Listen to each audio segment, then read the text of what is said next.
So we're going to do a little demonstration here about proper compressive dressings. Compressive dressings are typically put on new amputees post-surgically to control post-surgical edema. Why is there post-surgical edema? Well, let's think about it. You've just had major surgery that's cut every single vessel that's connected the residual limb to the part of the leg that's no longer there. There's a huge traffic jam.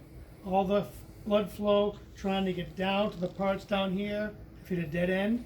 And so that arterial pressure is going to build up. There's going to be definitely some leakage in between the interstitial tissues. And that buildup of fluid in the interstitial tissues is edema. So how do you get rid of it? The idea is to increase the pressure in the interstitial tissues large enough so that that fluid will osmose or mechanically flow into the venous system and lymphatic systems to drain that. And this is happening while the residual limb is healing and while this capillary network is reestablishing itself to improve the speed of blood in and out of the residual limb. So the goal here is to make this tightest distally and be looser as you move proximally.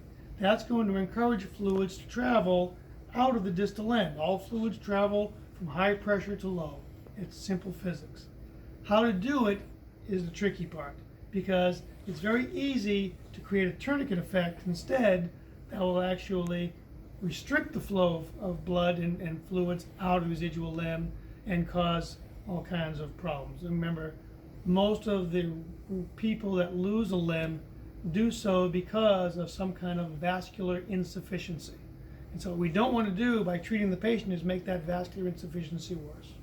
So I'm going to demonstrate a little wrapping technique that's going to show you how to wrap an below the knee amputee. Stand over here.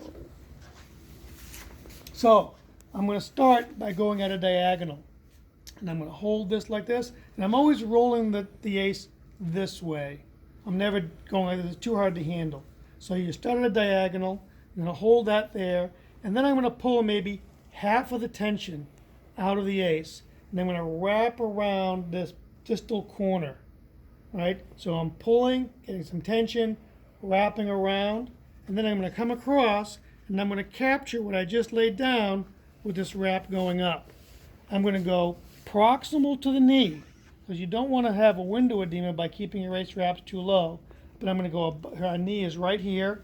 I'm going to go above the knee, but now I'm going to be super loose. I'm not going to be pulling any tension out of the wrap at all. I'm just laying it on there nice and loosely. I come back around, and now just to get good contours, I'm going to start pulling a little bit of tension out of the ace. I'm going to come around, I'm going to pull that 50% of tension again, and I'm going to grab this side here and wrap around like that. I'm going to go up not quite as far, come around again, come back down, and go back down again. And this ace is a little bit short, but as I keep on going, we end up with this nice herringbone design with more layers distally and more stretch and tension distally.